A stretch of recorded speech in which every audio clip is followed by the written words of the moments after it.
Jack Reacher, never go back. But I did go back.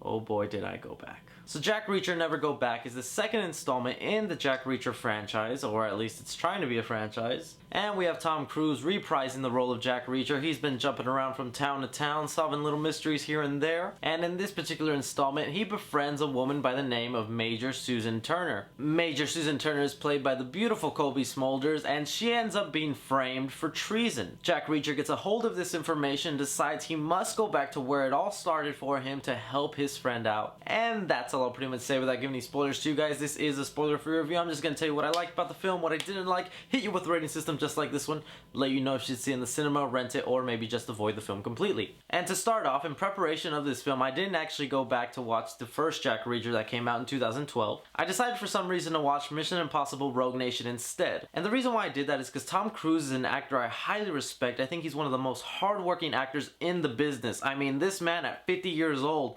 strapped himself to a plane, and when the insurance company didn't want to cover him, he fired them and got a new one just so he can pull this stunt for a movie. This is a guy who's always working, always doing his best, and I wanted to see what he could do differently between Ethan Hunt, his character in Mission Impossible, and Jack Reacher, this new character that he's been playing. I do not believe Tom Cruise is the type of actor to phone stuff in, so I really wanted to see the differences between the two. And I know I'm gonna get people saying, well, there's a big difference. Jack Reacher is a different character altogether, just read the books.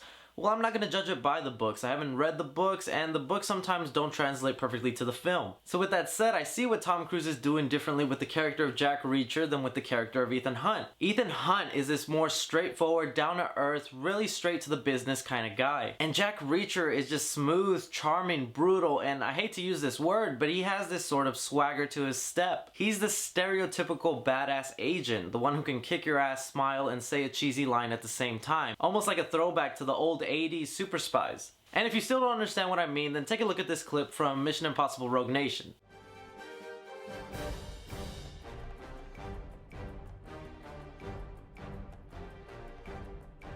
In that small clip, and with no words said, you get the idea that Ethan Hunt is putting out the expression that he has no idea if this is going to work, but he knows he has to do it for the sake of the mission. Now, if you put Jack Reacher in that same situation, he would do it with a smile, a wink, and he would throw out a cheesy line like, buckle your seatbelts. That's the difference between these two guys, and I like how Tom Cruise is able to add that different quality to a character that's arguably similar to Ethan Hunt. Continuing on with some of the positives of the film, like I said, definitely Tom Cruise, he is the one that you're wanting to watch in this film. Every time he's kicking ass, putting a line, or you know he's about to hurt somebody, you're excited to see him do that. And honestly, it was no doubt Tom Cruise was going to knock it out of the park again.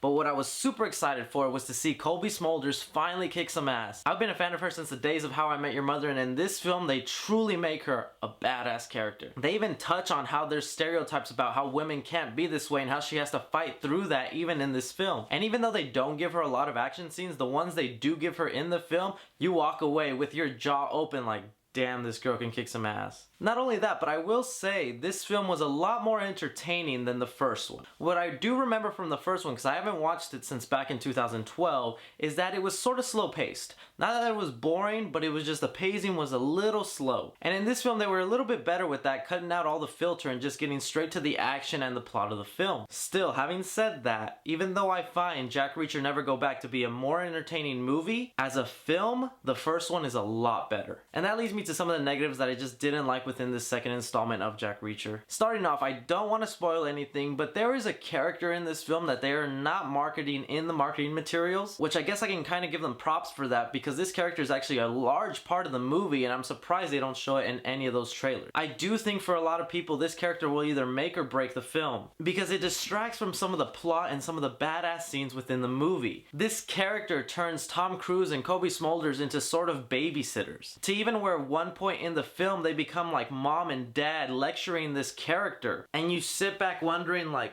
wait, isn't this supposed to be an action film?